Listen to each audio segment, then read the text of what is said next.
Welcome back. I literally can't be normal. Like I cannot be normal. I don't have that ability. So you're gonna be getting whatever this is right now.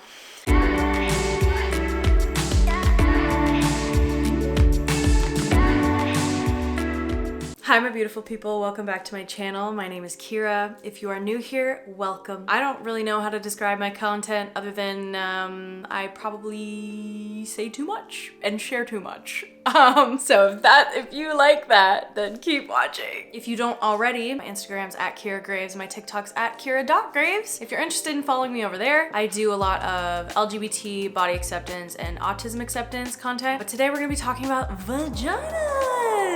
Yay! Who doesn't love vaginas? Am I right? Like, come on. This is a sapphic AF channel, so please expect all the gay. First off, I want to say I am not a gynecologist, although that does sound like a very lovely profession, but I do have one, so I feel like I can speak on my experience with my own. Anything else, talk to your doctor. I'm not a doctor, and I'm not giving professional advice. I'm just trying to squash the damn vagina stigma. I got your questions off of Instagram, so if you want to participate in the next one, go follow me on Instagram. Actually, there was one question that sparked the idea of doing this video, so I'm gonna answer that one first because this person DM'd me. Hi, I have a question regarding kitty cat odor. Not a real kitty cat, you know. I'm always super afraid that if I don't wash down there before being intimate with my partner that my kitty will smell bad, and I have no time to shower since it's spontaneous and unplanned, and in those cases I don't let them do oral on me. How do I get over this fear and just let it be? I think with experience and with time you're gonna realize I'm gonna get my pleasure and I'm not gonna give a shit because I am tired and I don't have the energy to go do all that just so that someone else potentially thinks I smell better. At the end of the day, if your partner is going down there, they should expect a vagina.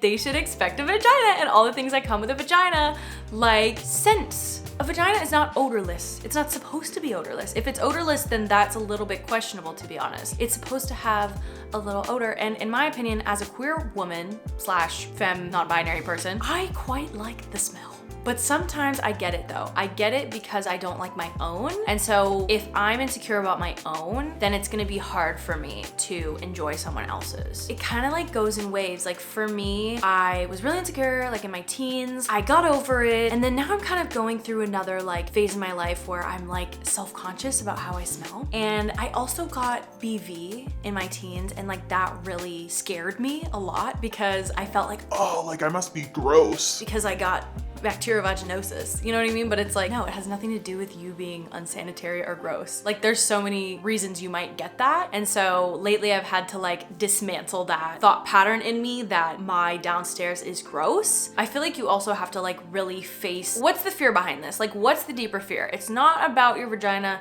having a smell. There's something deeper, and maybe if you can get to the bottom of that, am I scared of turning someone off? Am I scared that someone won't love me? Am I scared that, someone's going to abandon me? Okay, sorry, that was really deep, but honestly, there's probably something like that underneath it. So yeah, if you have some time and you want to just spend time with yourself and ask yourself those questions, then that might help. Thank you for that. Honestly, that was a good question. Someone asked, how many varieties of vulva are there and why do we only see one? That is really truly an amazing question. And honestly, I think part of it has to do with society just continually trying to make women and female born people feel bad about themselves. And so only showcasing one way to be down there is a way to further make us insecure and then make us feel powerless. And then other people have more control over us because they take that power away by not showing us different varieties of vulvas. So with me, I've had a long journey with my girl, me and my girl down there, me and my girl.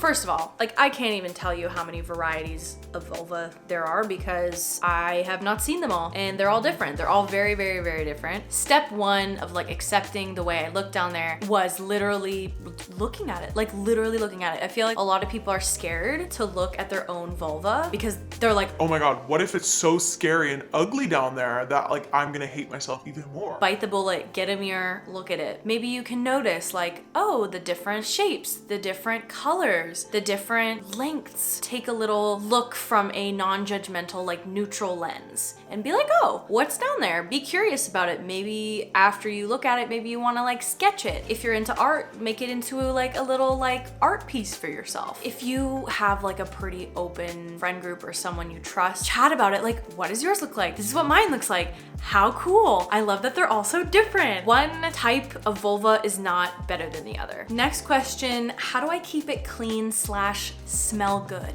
First of all, I wanna say, vaginas are actually self-cleaning. This is the beauty of a vagina, is they are self-cleaning. That's why we have discharge in our underwear. I don't know if like everyone knows this, but it needs to be more common knowledge that vaginas clean themselves. It works so hard to maintain like a perfect pH balance, and I think there's so much like wisdom in that. There's so much, you know, intelligence in that. Obviously, when you shower, you can rinse your vulva with water. I don't use any soap down there. I don't recommend using soap down there just because any type of soap could have a different pH than your vagina and it could throw it off. I also go as far as to say like use unscented body wash. Don't use any scented products. Like you don't need to do anything to make yourself smell good because vaginas have a smell. It's never going to smell like roses. Sorry. You cannot be eating that much pineapple in a day to make your fluids consistently smell like pineapple. Nor should you have to. And your partner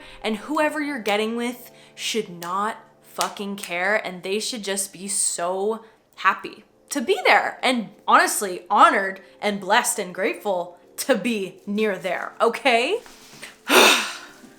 Getting heated. I'm getting so heated. Also, I want to mention your scent down there also changes depending on what you're going through, what you're eating, your lifestyle, etc. If you are in a period of time where you're particularly stressed, it actually could change the smell, which is actually something I found out recently because I was like, oh, like my vagina started to smell stronger. I like assessed all the other things and I was like, you know what? I actually think it's because I am stressed and that's what it smells like right now. And also I've been sweating more down there and so it'll change the smell. Yeah.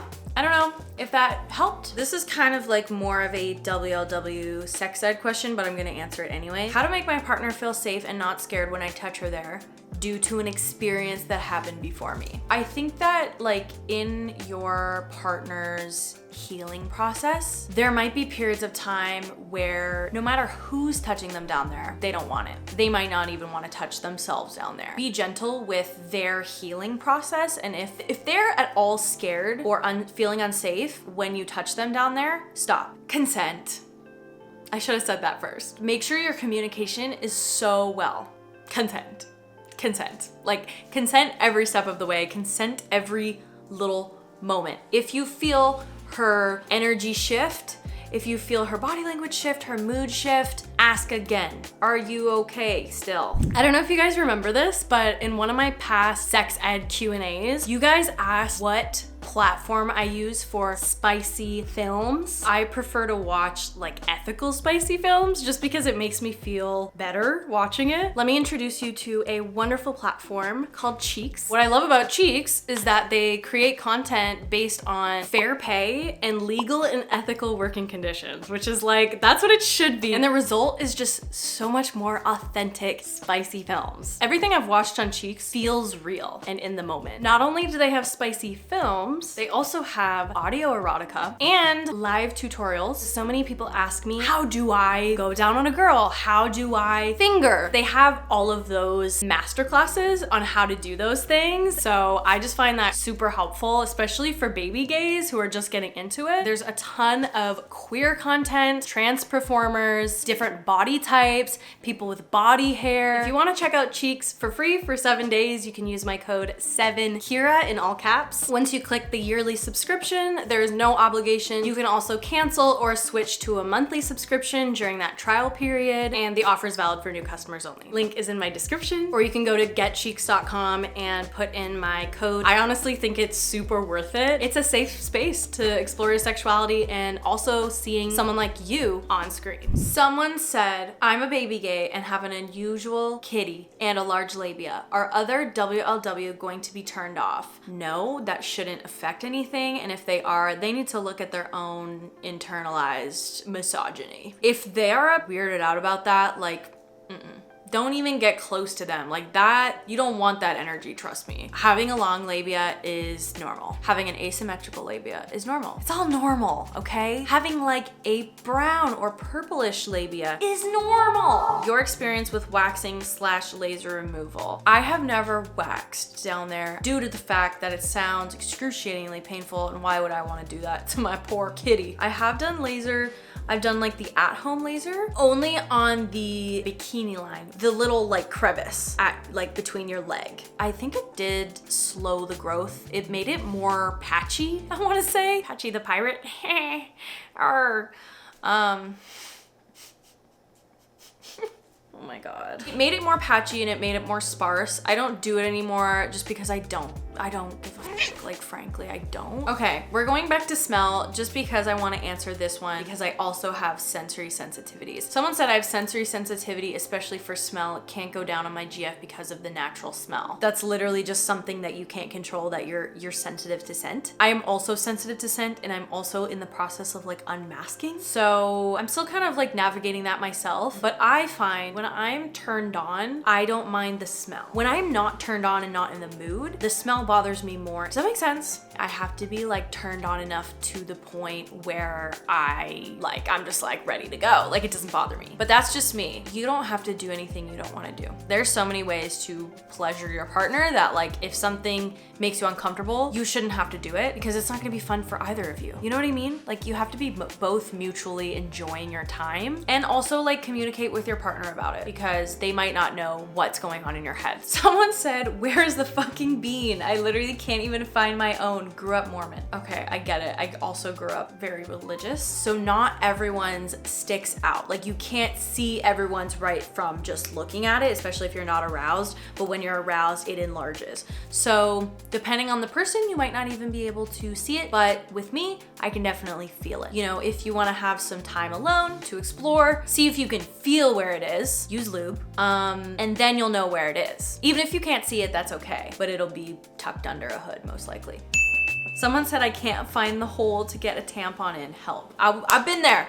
I've been there. Not everyone's vulvas are shaped in a way that you can physically see the opening. For a lot of people, the labia is like closed, and like especially if you've never even like put anything up there, it's not gonna feel like there's any hole. It's like between your pee hole and your poop hole. Non-professional terms. Before putting a tampon in, just like explore with your finger and see where there's a little bit of like softness. Like there's a little bit of a give. You might have to, you know, explore for a little while on your own before putting a tampon in. That's okay. But just know that it's not like an obvious hole. Like I'm such a literal thinker that when someone told me, put it in the hole, you know, in between your pee hole and your poop hole, I was like, there is no hole. I don't see a hole. Even when I look in the mirror, there's no hole. So there might not be a visible hole for you. There is a hole. It's just underneath all the flaps, okay? Even if you can like do a little like froggy squat, it might be a little bit more open so that you can see where the hole is. I really hope that helps. Oh, interesting. Okay, someone asked me thoughts on labia surgery or surgery down there at all. I do know people who have like quite long inner labias, and so it's uncomfortable to walk, and it's uncomfortable. And so for that reason, I get it. I do know that people do that. They do shorten their labia. I think it's stupid to do it for aesthetic purposes because it's the whole thing about like, oh, like there's only one type of labia that's cute? That's bullshit. I don't see a point for me to ever get a surgery down there. But if it's for a reason that it's actually like, you know, uncomfortable for you or causing problems, then I see the appeal. The same person also asked, you might have answered this before, but how to lessen anxiety about it smelling. The smell question is like the most common question I'm getting. I get it because I also get anxiety about it smelling. If you are showering normally and if you're keeping your body clean, I don't really see an issue. Unless, I do want to talk about a little bit about BV because I have had BV, so I can talk on that. There's a lot of different signs of BV, and obviously if you think that you have BV, go to the doctor. They'll probably do a urine test for you and they will tell you if you have BV, and then they'll give you an antibiotic. It's a really easy process to like heal from it. If you're concerned at all about the smell, if it's changed from what it normally is, then go to the doctor. One thing I do remember is my discharge being a lot and it being very like clumpy and thick, and also me having to change my underwear like multiple times a day. Like that's how much discharge was there. So like if you're getting like an obscene amount of discharge, I think like the normal range is like from white to clear to like translucent, if that makes sense. Like anywhere in between there is like normal, but if it's like yellow or green, definitely go to the doctor. Sorry to give you this visual, but like cottage cheese like, go to the doctor. If there's any smell that you're worried about, just see your doctor. It's better to know, and it's better to like get that anxiety out of the way and to know that you're fine, or to know that maybe you do need to take an antibiotic and it'll be fine. Also know that your smell changes throughout your cycle. Right before your period, when you're in like the brown stage, it's gonna be stronger. Right after your period and during your period, it's gonna be more strong. Track your cycle, know where you're at in your cycle, and know if it's normal. When you're ovulating, you're gonna have more discharge. Okay, moving on.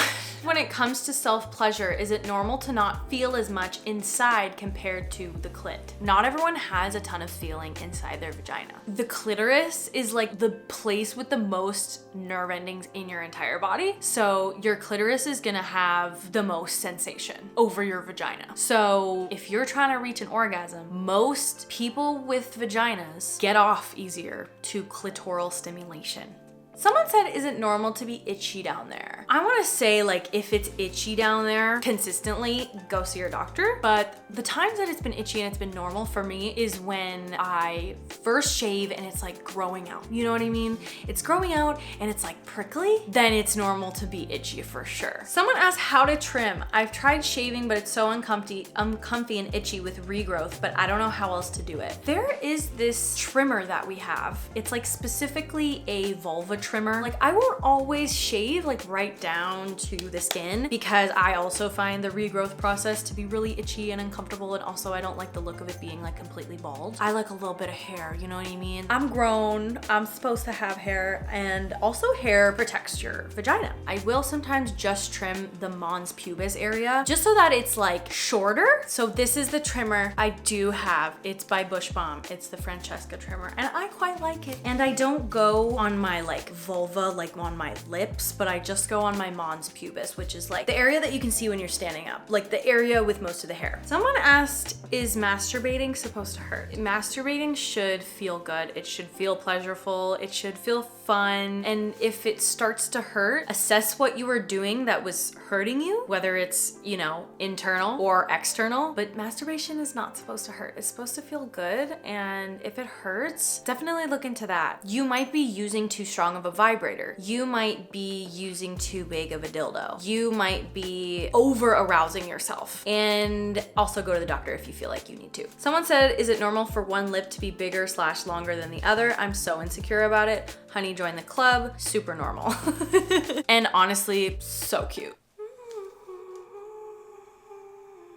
That will be all for this video. Thank you so much for being vulnerable and asking me those questions. I really hope that my answers helped. Let me know if they did. Let me know if you want to see another video like this, because I think there were a lot more questions that I could have answered. Again, I'm not a doctor, so if you have any health concerns, please see your doctor or your gynecologist. I'm just here to end the stigma about talking about vaginas. And I think that's what I accomplished today, so I'm happy.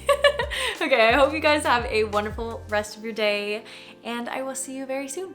Mwah.